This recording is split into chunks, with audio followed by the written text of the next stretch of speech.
right, so good afternoon, everybody. For those of you that don't know me, my name is Amber Schubert. I have the pleasure of being the DA of Sacramento. This is a great day.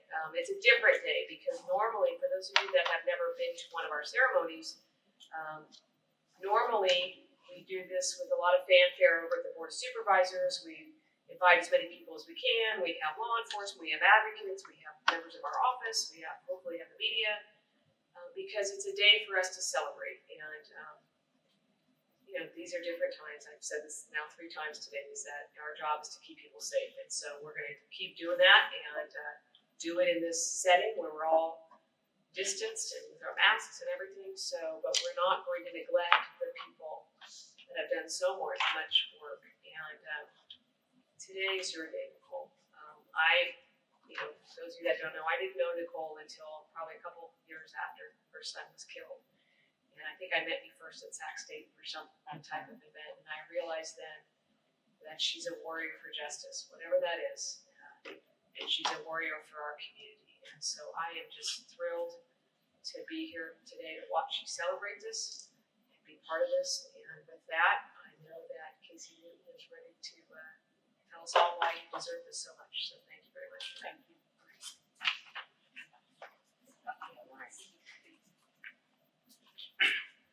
Okay, good afternoon. I was thinking as we walked up the stairs, this is probably the first friendly environment this group has been in together since we started, right? Never a friendly environment till now, so it's so nice to be in the presence of people that love and care for Nicole as much as you've all had to care for each other during the pendency of this case.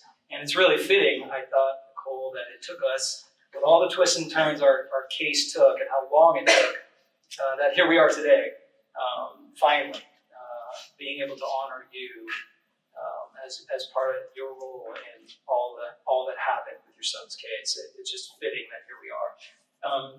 What I'll say now, it won't be a surprise to any of you who know Nicole well, but I'll tell the story of when we first met, and it was the very first day that I had taken over this case from Mr. Ho. And when I met Nicole, I think, at least as far as I remember, the very first words out of her mouth were, "Oh, hi, ma'am, Miss Clavo, very nice to meet you." And her words to me were, "I Googled you."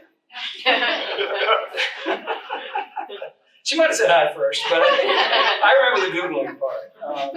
And it told me a great deal. It told me that Nicole's thorough, and Nicole was going to be involved in this case. And I knew that Nicole would find a way to have an effect on the outcome of this case, and she absolutely did, start to finish. So I am very, very excited to finally be up here celebrating you in a friendly environment as opposed to where we were for so long. So I'm ecstatic to be up here for you today. To inspire virtuous impulses, to impart strength, to endure trial and resist temptation. These words define grace. And they also describe Dr. Nicole Clavo, our recipient of this year's Outstanding Citizen Award. On November 13th, 2015, now almost 5 years ago, Dr. Clavo's only son, 17-year-old Jalon J.J. Clavo, was shot and killed while driving with friends to his playoff football game at Grant High School. The shooter was 15 years old. JJ's murder devastated Nicole and her family. It also devastated the community, but Nicole endured, and the community rallied around her. Because of the defendant's age, our case was pitched back and forth between the juvenile and adult systems. I called it being on the roller coaster. I said it all the time, that we were on the roller coaster. And every day, Nicole was confronted with some new high or new low, never experienced before by anyone else in her position. Nothing about any stage of the process Nicole dealt with was easy or went as planned, or and no outcome was ever certain. It sort of feels like now, right? We're all just going day by day, and that's how it felt during the pendency of our case. Because this was an adult crime, we began in adult court But then, mid-case, the law changed to require a hearing in juvenile court in order to determine if the defendant should stand trial as an adult. And Nicole had to testify at that hearing. Not an easy thing to do. And after a lengthy process filled with delays and doctors and more than a few fingers crossed moments, the case was returned to adult court. I'm convinced that was in large part due to Nicole's presence and her heartfelt, measured, and thoughtful comments to the judge in the case. And then, after that hurdle had been surmounted, a new hurdle.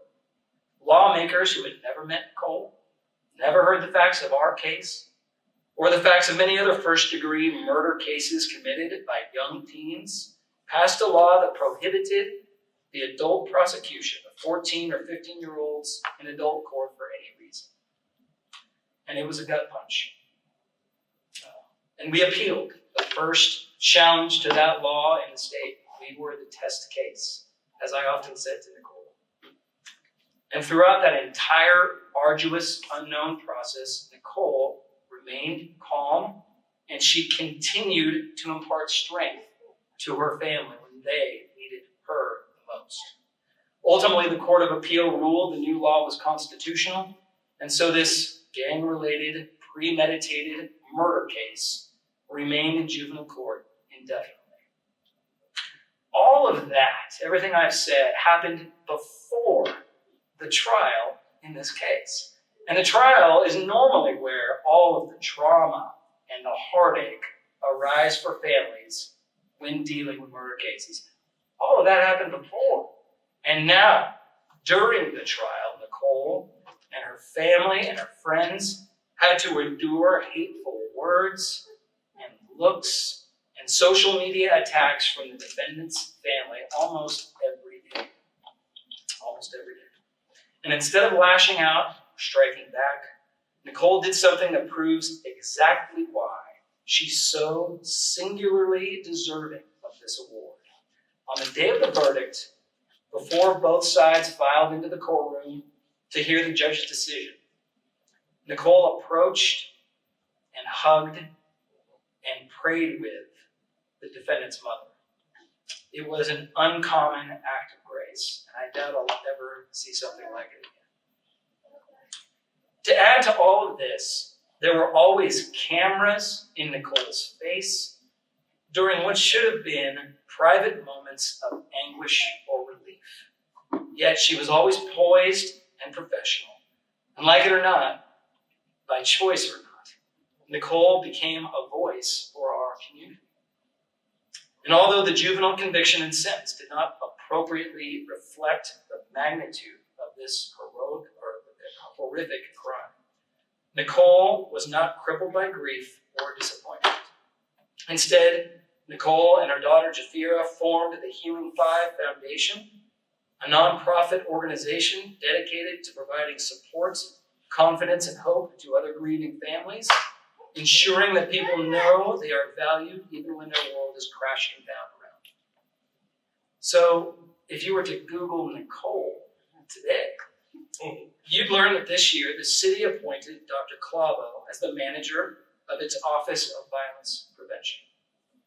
In that role, Nicole coordinates a comprehensive effort to address youth and gang violence with the city's community partners. And she's the perfect choice to help heal our city. She really is.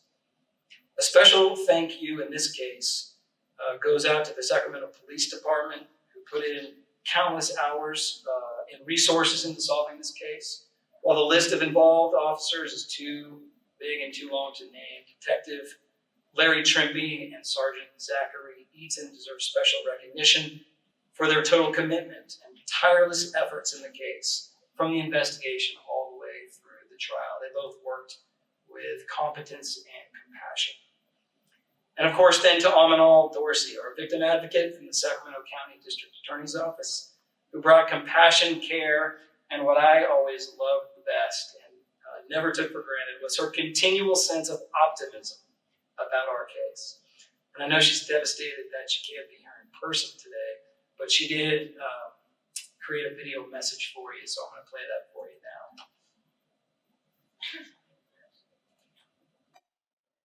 Nicole, Jafera, Mom and Pops, today is about you. I want you to know that your family truly embodies everything that the Outstanding Citizen Award stands for. I know you didn't ask for this, but today we want to thank you for being an outstanding family, for your relentless, unwavering, steadfast pursuit of justice for Jalan, affectionately known as JJ. We acknowledge you today. I know you would prefer to have Jalan here with us. No one gave you instructions on how to endure the loss, the tragic, sudden loss of a child, of a brother, of a grandson. But we acknowledge you and we say thank you for your relentless pursuit of justice. We thank you. I apologize up front. I wish I could be there with you. I've got 3 kiddos with special needs and distance learning, so I apologize, but I want you to know that you have been in good hands with Rod Norgard in his filing decision, handing it off to Tenho, and then Casey Newton, and at times Morgan Geyer, who got in there and fought also. We couldn't think of a better family to acknowledge today. Maya Angelou said, "If you show me who you are the first time, I'll believe you." Well, we believe you to the Clavo family because you have been unwavering, you have been steadfast, and you have been relentless in your pursuit of justice, and it's been an honor to stand with you. We acknowledge you today, and we celebrate what you are doing for a community by giving them hope. To JJ, and we thank you for everything that you've done. Bye. She's really crushed not to be able to be here. So I know she's thinking about you. We talked about this every day for the last week. So our community is made stronger by the presence of Dr. Nicole Clavo, her healing foundation, and her service to our city. Inspire, impart, and endure. Dr. Nicole Clavo embodies the spirit of this award with her extraordinary determination and demonstration of courage, patience, fortitude, and grace. You spent a lot of time holding up the community, and now it's our turn to hold you up. So, Anne-Marie, I present to you Dr. Nicole Clavo for this year's Outstanding Citizen Award.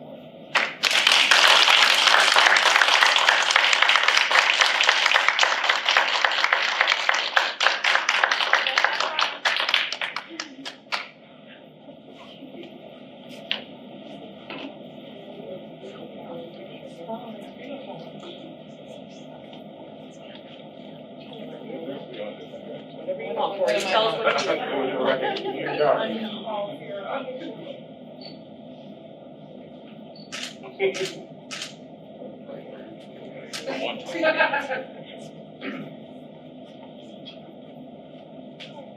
Well, I didn't think I was going to be emotional today.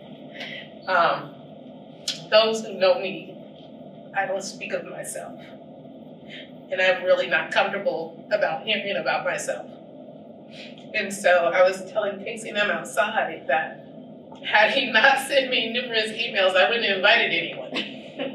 I'd have came up here privately and received this and been about my way.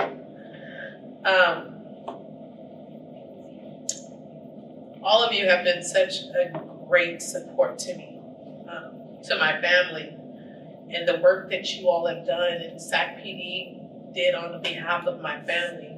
I can't thank you enough. It wasn't the outcome I sought, but justice still prevailed in its own way. And the rest, I give to my faith and to God and to Heaven. To my family and friends, I can't do this work without them. The community really lifted me in a time that I needed them. And I just hope and pray that we continue to lift those who are in the position that I have been in when they go through this. I don't really know if this is deserving, but I'm appreciative. I'm thankful, and I don't do this work for accolades or to be sought out as an example or to be emulated by anyone, but I do it because this is where my heart and my passion is. This is what drives me to get up every day and be the force that I am and support my daughter and my family and my friends and those who believe that I'm an example. And I don't look at myself as that. But I'm thankful. This is really pretty. I am so thankful. I'm so grateful. The relationships I've built with Amanel and the work we do on behalf of other families and being able to pick up the phone and talk to her about her advocacy and the work that families need, and you know, having Casey and Mr. Tenho as my primary DA, and the work that you guys did and the countless hours and the phone calls and the emails. I never had to question anything because the communication was there, and I didn't have to wonder what was next or what was the process because you explained it to me so thoroughly and you were just a phone call away.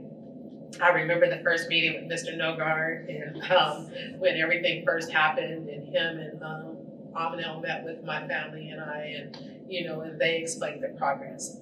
Mr. McGuire went to the appeals court for me and fought his best fight, and once again it wasn't the outcome, but it wasn't our fault. It wasn't your fault. It wasn't any of the DA's office fault. And so the chips were stacked against us, and we lost, but we gave a good fight, and I think they knew we were there. And so that's how we left the bruise. That's all that matters, is we left the bruise. So thank you all for being here today. Thank you for this wonderful, wonderful award.